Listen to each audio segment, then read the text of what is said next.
말씀의 제목은 염려는 내 것 아니요입니다.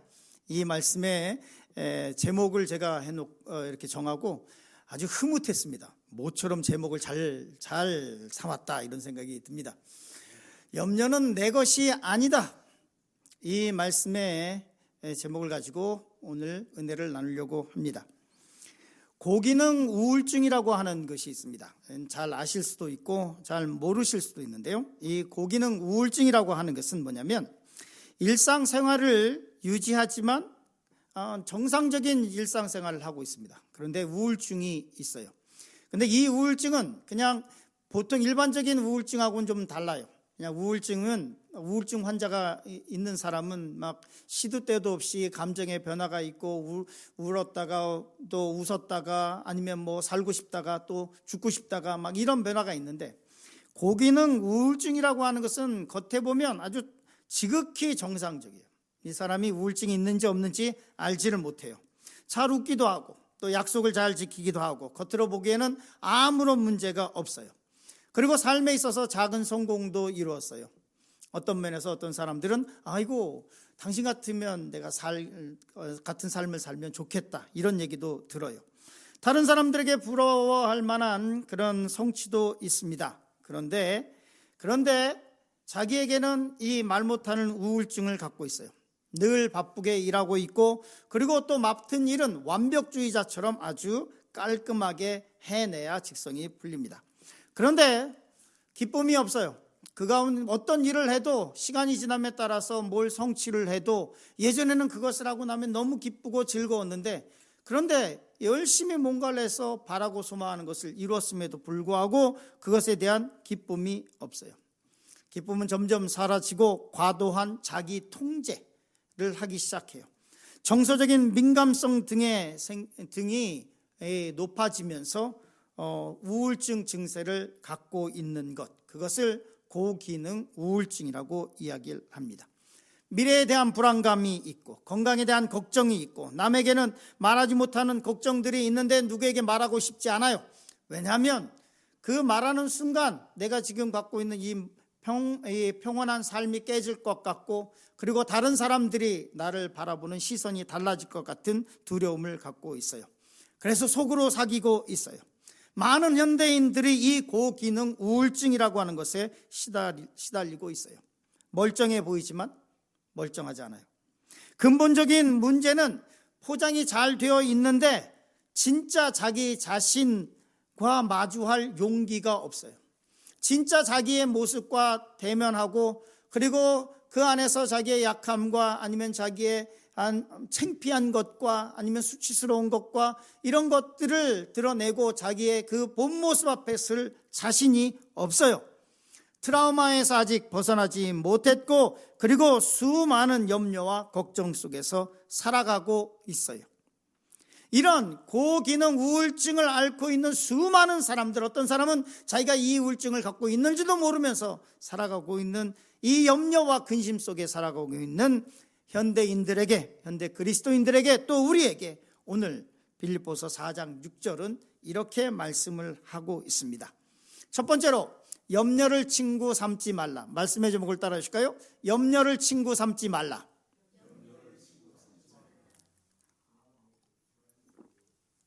아멘. 영어까지 말씀해 주셔서 감사합니다. 사탄은 우리에게 어떤 무기를 사용하느냐? 사탄은 염려와 근심을 오른팔과 왼팔처럼 사용하고 있습니다. 그래서 우리에게 뭘 갖다 주냐면 염려를 갖다 주고 근심을 갖다 주려고 해요. 그래서 마음을 흔들어 놓으려고 해요. 걱정은 또 다른 걱정을 낳게 하고 그리고 이 걱정은 계속 새끼를 치게 해요.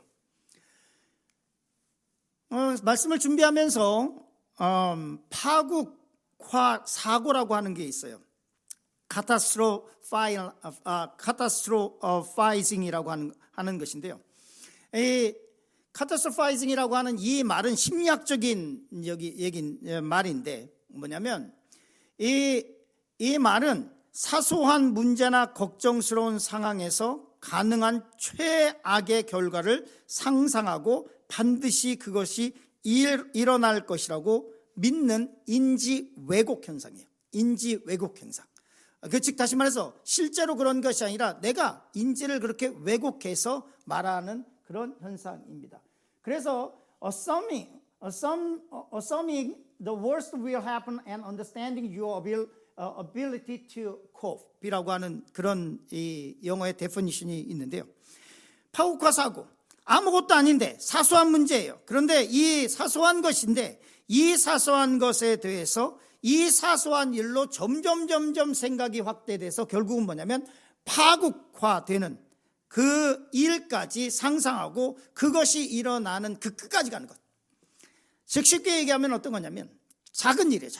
작은 일인데 그런데 이걸 가지고 너무 확대해서 나중에는 부부 사이에서 예를 들면 아주 사소한 거예요. 사소한 건데 그게 나중에는 그냥 막 번지기 시작하더니 어떻게 되냐면 이혼까지 가는 거예요. 이혼까지. 파국화, 계속 파국화되는 거예요. 계속 더 점점 파괴적이고 더 파괴적인 것들로 아주 극단에까지 이르게 되게 하는 것, 이거를 뭐라고 얘기냐면 파국화 사고라고 얘기를 해요. 간단한 실수나 문제도 결국 어디에 종점이 되고냐면 나는 실패자야, 내 인생은 끝났어, 극단적인 결론으로 달려가는 것, 이것을 파국화 사고라고 해요. 많은 사람들이 그렇게 생각하고 있습니다. 많은 사람들이 별거 아니야, 작은 문제야. 그러나 너무 과도하게 그것을 생각해서 결국에는 정말로 전혀 상관없는 일들과 연관을 맺어요.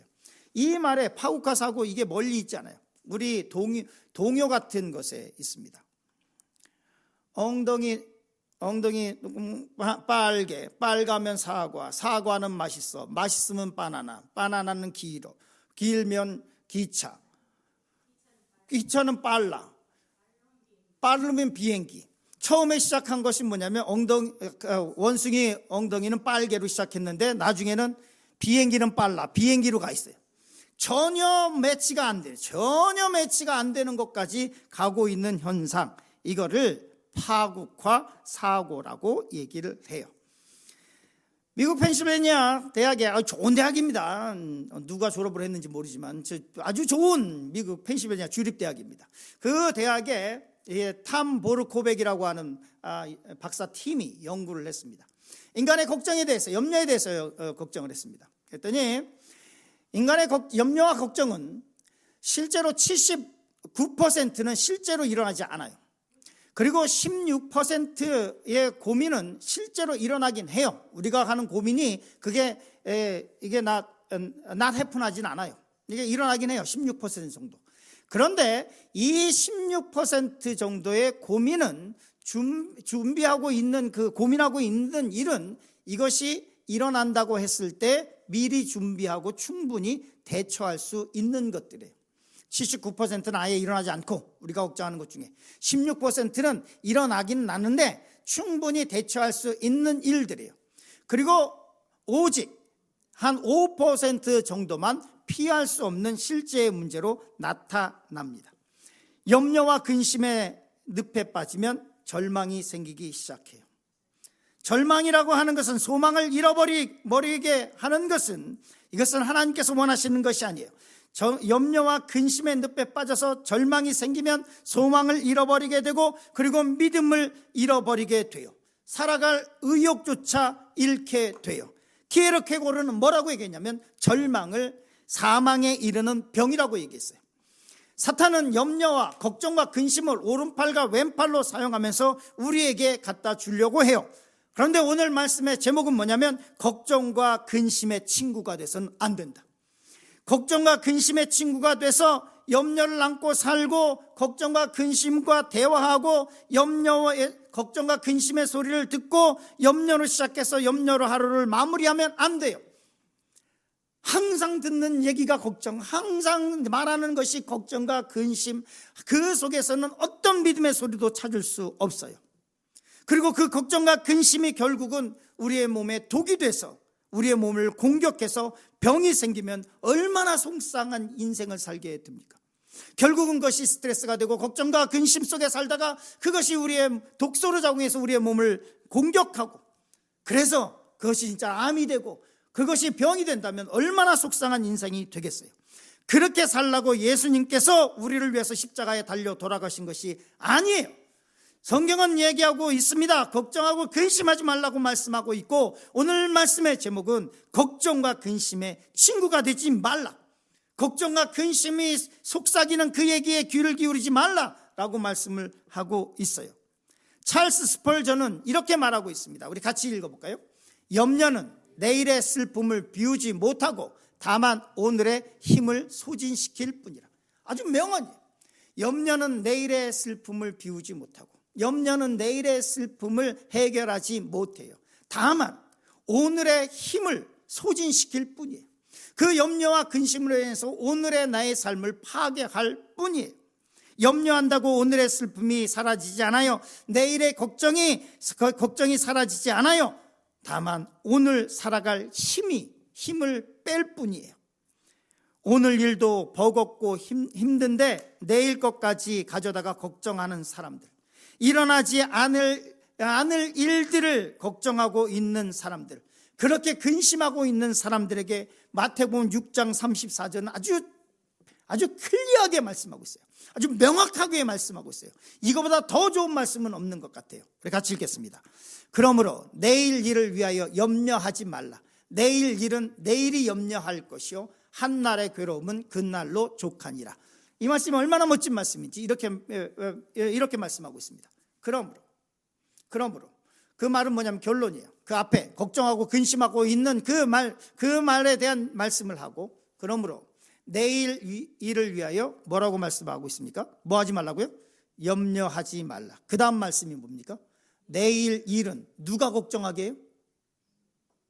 누가 걱정하게 해요? 내일 일은 누가 걱정하게 해요? 내일이 걱정하게 해요. 즉 다시 말해서 내일 일을 아주 원초적으로 말씀하고 있어요. 내일 일을 내가 걱정하는 게 아니에요. 성경은 뭐라고 얘기하고 있냐면 내일 일은 누가 걱정하느냐? 내일이 걱정하는 거예요. 투마로가, 내일이. 성경은 근본적으로 이 염려와 우리를 분리시키고 있어요. 내일의 걱정을 우리가 하는 것이 아니라, 야 내일의 일은 야 내일 보고 하라 그래, 야 투마로 보고 하라 그래 라고 성경은 말씀하고 있어요. 힘들고 고된 삶을 살아가는 우리에게 오늘의 염려도 버겁습니다. 그럼에도 불구하고 사탄은 우리에게 염려와 걱정을 가져다 줍니다. 왜냐하면 걱정하고 근심으로 꽉 차야 하나님을 원망할 수 있으니까요. 걱정하고 근심하고 염려해야 내 인생이 왜 이런지 자기 자신을 허탈할 수 있으니까요.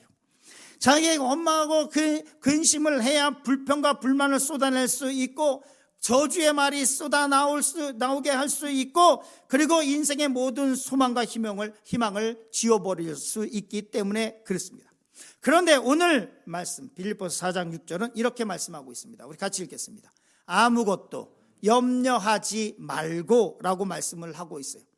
아무것도 염려하지 말라라고 하는 이 염려라고 하는 것은 메림나테라고 말합니다. 여러분 주보에 설교 요약 있죠? 거기에 잘 보시면서 따라오셔야 할 것입니다. 자, 염려 헬라어로 뭐라 그런다고요? 메림나테. 메림나테라고 하는 이 염려는 이 원어적인 뜻이 뭐예요? 문제거리로 인식하고 근심하다. 염려라고 하는 원래 말의 뜻은 뭐냐면 지극히 작은 일인데 그것을 문제거리로 인식하고 근심하게 하는 거예요. 이게 원어적인 뜻이에요. 염려라고 하는 건 아무것도 아닌데 그거를 내가 문제로 인식하기 시작하는 거예요. 문제야, 이거야 문제. 이것도 문제고 저것도 문제고 이것도 문제고 저것도 문제고. 우리 교회에 아무런 문제가 없는데, 아멘. 자, 우리 교회 아무런 문제가 없는데, 할렐루야.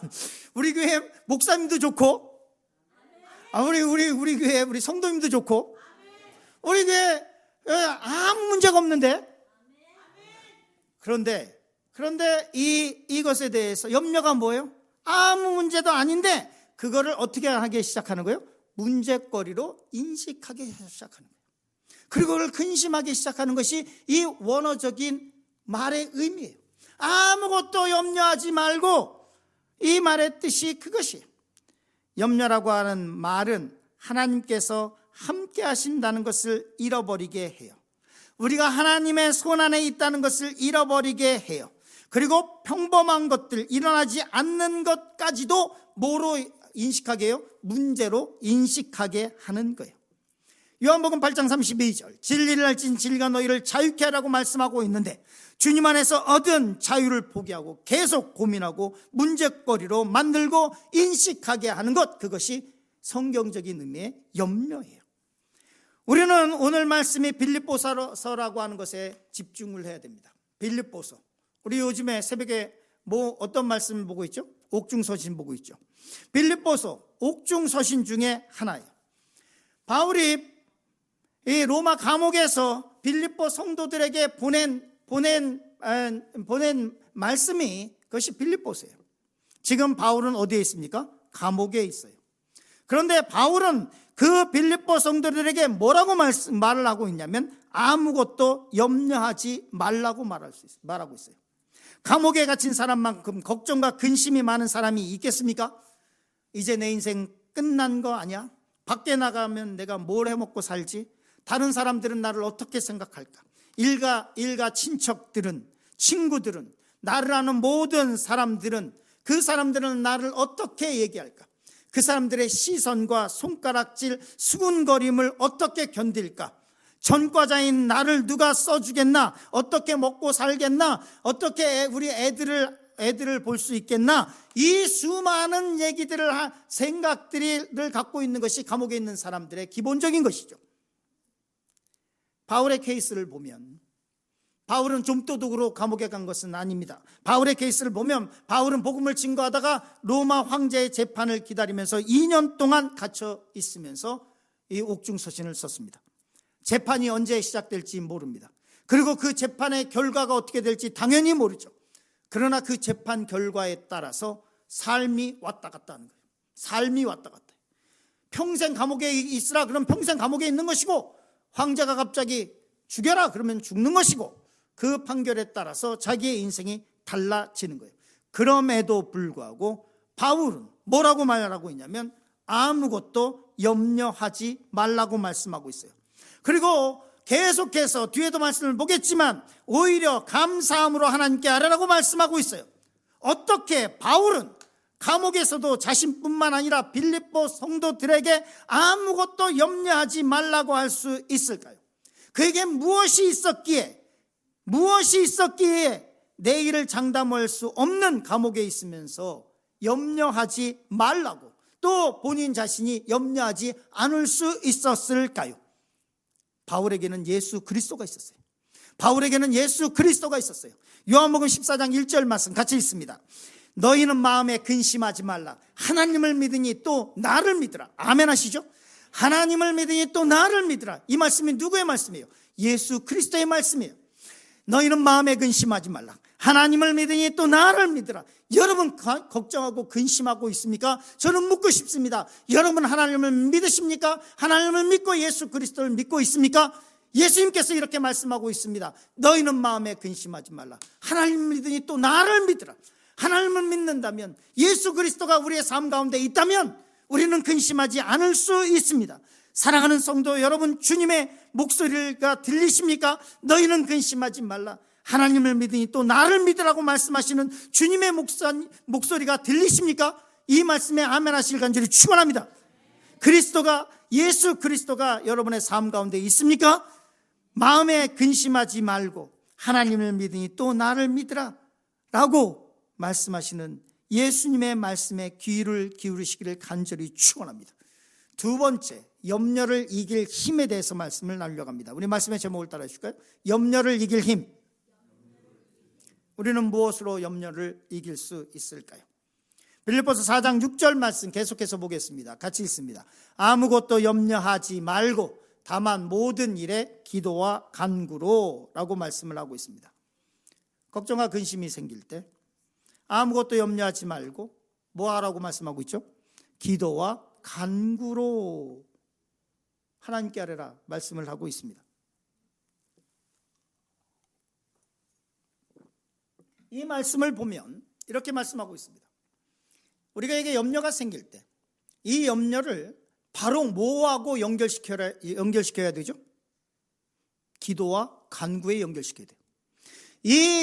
이 염려가 파괴적 사고로 연결되는 것이 아니라, 그래서 아주 극단적인 상상의 날개를 펴는 것이 아니라, 이 염려가 생겼을 때는 뭐하고 연결돼야 돼요? 기도와 간구에 연결이 돼야 돼요. 내 걱정과 근심은 뭐로 연결돼야 된다? 기도와 간구에 연결돼야 한다. 그래야 극복할 수 있다. 그래야 극복할 수 있다. 믿음의 사람과 믿음이 없는 사람의 차이가 여기 있어요. 걱정과 근심으로 인해서 어떤 사람은 소망을 잃어버리는 사람이 있지만, 성경 빌립보 4장 6절의 말씀은 뭐냐면, 이 염려가 생기고 걱정이 생겼을 때 뭐에 연결을 시키라? 기도와 간구에 연결을 시키라라고 말씀을 하고 있어요. 그러면 기도는 뭐고 간구는 뭔가? 똑같은 말인 것 같은데 왜 두 번 반복하고 있는가? 기도라고 하는 말은 프로시케라는 말이에요. 다시 한번 읽어보겠습니다.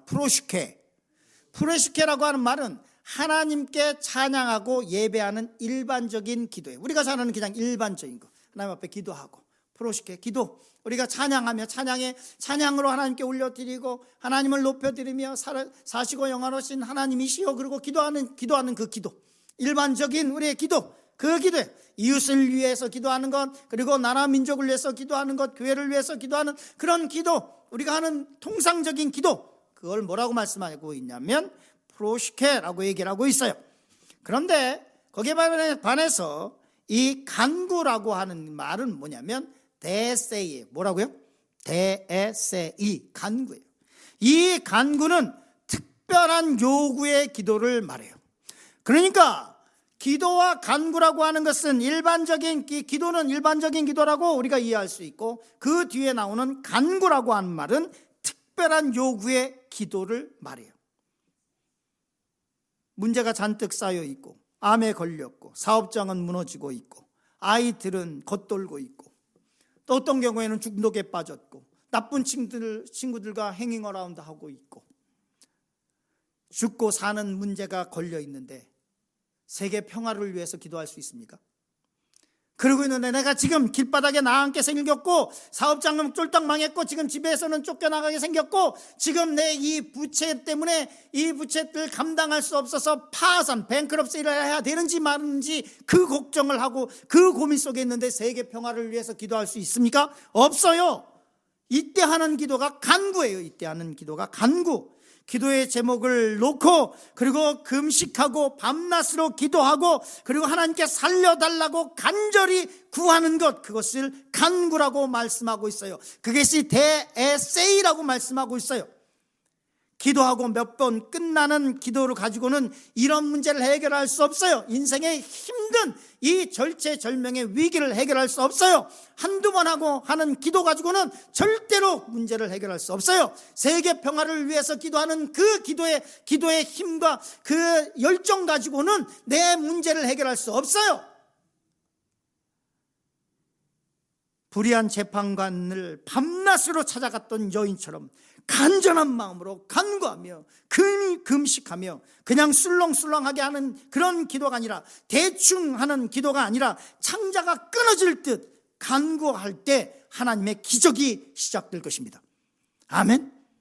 마치 모세가 홍해 앞에 섰을 때, 그의 기도에 대해서는 그렇게 성경에서 얘기하고 있지는 않지만, 만약에 그 밤새도록 모세가 기도하고 있을 때, 만약에 이 홍해가 갈라지지 않으면 어떻게 되는 거예요? 모든 민족이, 이스라엘 백성이 다 죽는 일이에요. 다 죽는 일. 그 앞에 서서 간구하고 있는 그 모세처럼 하나님께 간절한 마음으로 기도하며 나가는 것, 이것을 뭐라고 얘기했냐면 데에세이, 간구라고 말씀을 하고 있어요. 하나님께 간절히 구하고 나아갈 때 하나님께서 이렇게 말씀합니다. 우리 같이 읽겠습니다. 너는 내게 부르짖으라. 내가 내게 응답하겠고 내가 알지 못하는 크고 은밀한 일을 내게 보이리라. 너는 내게 부르짖으라. 그러면 내가 내게 응답하겠고 내가 알지 못하는 크고 비밀한 일을, 다른 사람에게는 보여지지 않은 일, 다른 사람은 알지 못하는 일, 그것들을 내게 보이리라 라고 말씀을 하고 있어요. 우리의 절망의 자리에 아무도 찾아올 수 없습니다. 좋을 때는 돈을 좀 잘 벌고 밥도 사고 뭐 술도 좀 사고 그럴 때는 친구가 많지만 내 절망과 실패의 자리에 그 자리에 찾아오는 사람은 거의 없습니다. 우리의 상처받은 속사람을 치료할 수 있는 사람도 없습니다. 그러나 우리가 우리의 실패의 자리에서 하나님께 부르짖고 간구할 때 너는 내게 부르짖으라고 하는 이 말씀에 힘입어서 하나님 앞에 간구하며 진짜 창자가 끊어질 듯 하나님 앞에 간구하고 금식하며 나아갈 때 성경은 이렇게 말씀하고 있습니다. 내가 내게 응답하겠고 하나님께서 찾아오신다고 말씀하고 있습니다. 아멘 하시죠? 모든 사람이 손가락질을 할 때 우리에게 유일하게 찾아오시는 분이 있습니다. 그분이 예수 그리스도입니다. 그분이 하나님이십니다. 우리를 다시 일으켜 세워주실 하나님의 은혜와 능력이 우리에게 필요합니다. 절망 가운데 뭘 해야 될지 모를 때 성경은 기도를 멈추지 말라고 말씀하고 있습니다. 간절히 기도하라.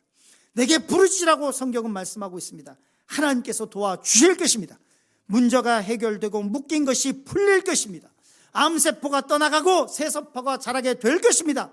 마비된 근육과 신경에 셈이 생길 것입니다. 제가 오늘 이 말씀을 하면서 어떤 분이라고 얘기하지는 않지만, 그분의 실명을 얘기하지는 않지만, 하나님께 기도하고 간구하고 부르짖고 나아갈 때 마비된 신경조직이 살아날 것입니다.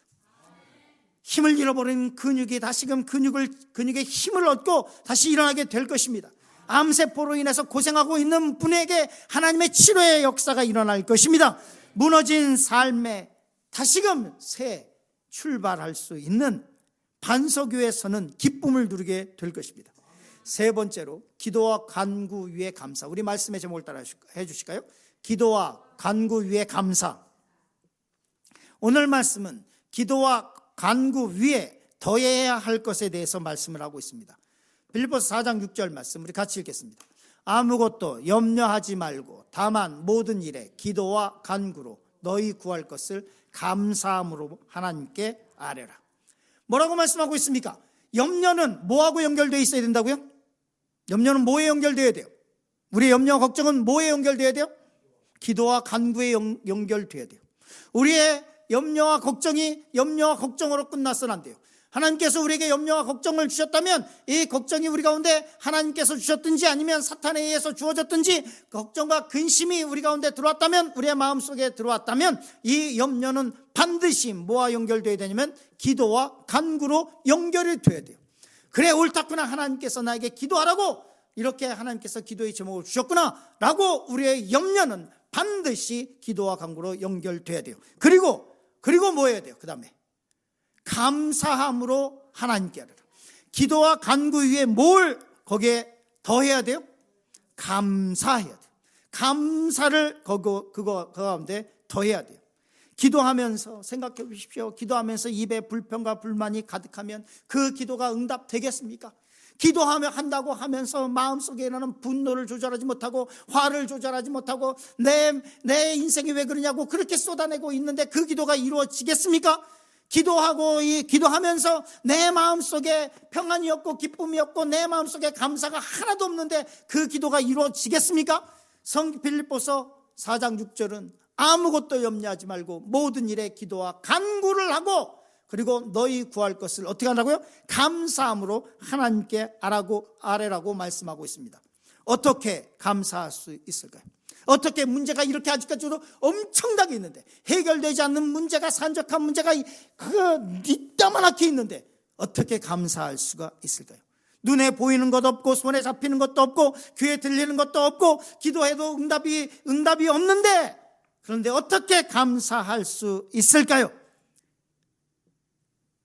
자기의 처지와 삶을 비관해봐야, 원망과 불평을 쏟아내봐야 절대로 그 상황은 변하지 않습니다.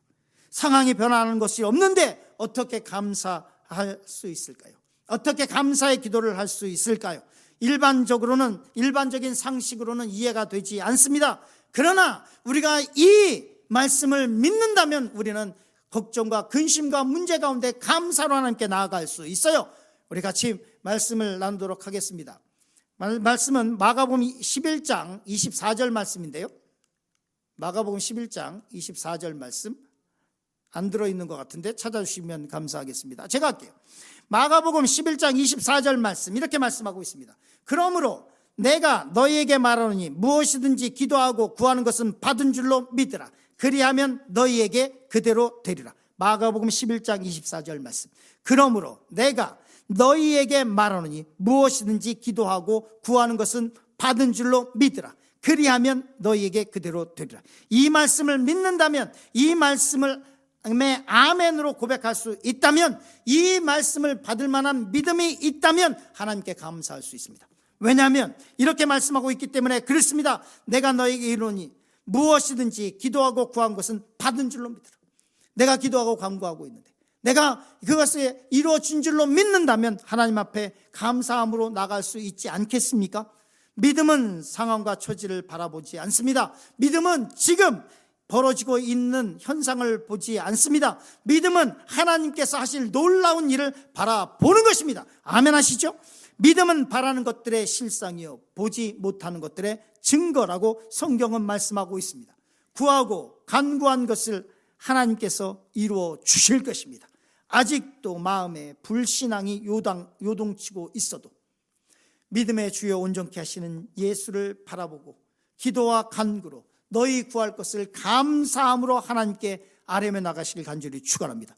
염려와 근심 가운데 하나님께 부르짖며 나갈 때, 하나님 안에서 해답을 찾기 원할 때, 기도와 간구로 감사함으로 하나님께 나아갈 때 하나님께서는 이렇게 말씀하고 있습니다. 빌립보서 4장 7절 말씀 같이 읽겠습니다. 그리하면 모든 지각에 뛰어난 하나님의 평강이 그리스도 예수 안에서 너희 마음과 생각을 지키시리라. 뭐라고 아주 중요한 말씀입니다. 그리하면 염려와 걱정과 근심 속에서도 기도와 간구로 나아가고 하나님께 감사로 하나님께 아뢰게 하면, 그렇게 하면, 그러면 이렇게 말씀합니다. 모든 지각에 뛰어난 하나님의 평강이 그리스도 예수 안에서 너희의 마음과 생각을 지키시리라 이렇게 말씀합니다. 그러면 하나님께서 말씀하시는, 성경에서 말씀하고 있는 빌립보 4장 7절에서 말씀하고 있는 마음과 생각은 뭐에 대한 이야기일까요? 마음이라고 하는 것은 카르디아스입니다. 카르디아스. 이 마음은 심장, 원래는 원어는 심장이라고 하는 뜻이에요. 하시라고 하는 뜻이에요. 심장, 카르디아스, 심장 아니면 감정이나 의지를 나타내는 말이에요. 그러면 그 다음에 있는 생각이라고 하는 말은 무슨 말이냐? 헬라어로 노에마타라고 하는 말이에요. 이 말은 판단과 도덕적 의지와 이성과 판단력에 대한 단어예요.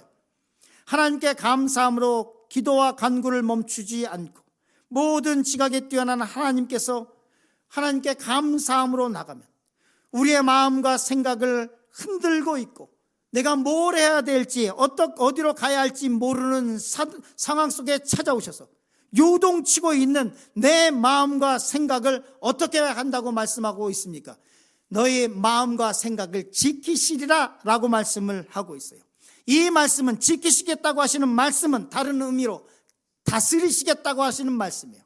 내 요동치고 있는 마음, 내 마음속에 일어나는 불안한 마음, 내 마음속에서 어디로 가야 할지 모르고 있을 때, 결정하지 못하고 있을 때, 내 이성이, 내 판단력이 흐려지고 있을 때 하나님께서 평강으로 우리의 마음과 생각을 어떻게 하신다고요? 다스리시겠다고 하시는 말씀이에요. 우리의 불안했던 마음에 평안이 찾아올 것입니다. 아멘 하시죠? 불안한 미래로 인해서 걱정과 근심으로 가득 찬 마음과 생각이 주님께서 주시는 안식으로 채워질 것입니다. 폭풍이 몰아치고 있을 때 주님께서 폭풍을 꾸짖으시고 폭풍을 잠잠하게 하시는 역사가 일어나게 될 것입니다. 우리를 삼킬 것 같은 홍해는 갈라지게 될 것이고 골리앗은 쓰러지게 될 것이고 견고했던 여리고성이 무너지는 것을 보게 될 것입니다. 암과의 투병이 끝날 것입니다. 무너지고 있는 사업장이 망가진 삶의 새 희망이 보일 것입니다. 이것을 믿으십니까? 이 기적 같은 일이 우리의 삶 가운데 일어날 것을 믿으십니까? 결론의 말씀을 맺으려고 합니다. 인생의 폭풍 속에서 무엇을 해야 될지 모를 때, 희망은 안 보이고 걱정과 근심이 가득할 때, 온통 좌절과 절망과 패닉만이 가득할 때, 그래서 우리의 마음과 생각이 심하게 요동치고 있을 때 성경은 이야기합니다.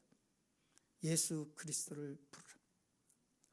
하나님을 믿으니 또 나를 믿으라고 하시는 예수님의 말씀에 귀를 기울여야만 할 것입니다. 주님께서 오셔서 망가진 삶을 다스려 주실 것입니다. 심한 고통 속에 있던 다윗이 고백을 합니다. 내가 여호와께 시편 34편 4절 말씀이죠. 내가 여호와께 간구하매 내게 응답하시고 내 모든 두려움에서 나를 건지셨도다. 무엇 때문에 걱정하고 근심하고 있습니까? 무엇 때문에 마음이 요동치고 근심하고 있습니까? 무엇 때문에 삶에 평안이 없습니까? 무엇 때문에 하나님께서 주셨던 기쁨을 빼앗긴 삶을 살아가고 있습니까? 오늘 이 말씀을 기억하시면서 아무것도 염려하지 말라라고 하는 주님의 말씀을 기억하시고 모든 일에 기도와 간구로 너희 구할 것을 감사함으로 하나님께 아뢰러 가는 이 말씀을 기억하시며 살아가신 한 주가 되시길 간절히 축원합니다.